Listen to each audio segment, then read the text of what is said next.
আচ্ছা বাবা, আমার সব বন্ধুদের তো বাইক আছে, আমাকে না একটা সাইকেল কিনে দাও তুমি। তোর বন্ধুর বাবাদের কাছে তো টাকা আছে, তোর বাবার কাছে তো টাকা নেই। কেন পারবো না? তোমার সব বন্ধু বান্ধব বড় লোক, তুমি কেন গরিব? কারণ আমি কিছু মানুষের উপর ভরসা করেছিলাম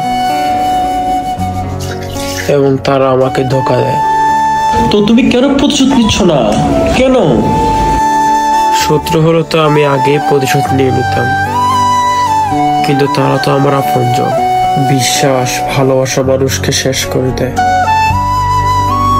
তাই কাউকে বিশ্বাস করা উচিত না, এমনকি তোর বাবাকেও না। যা করার তোর একারই করতে হবে।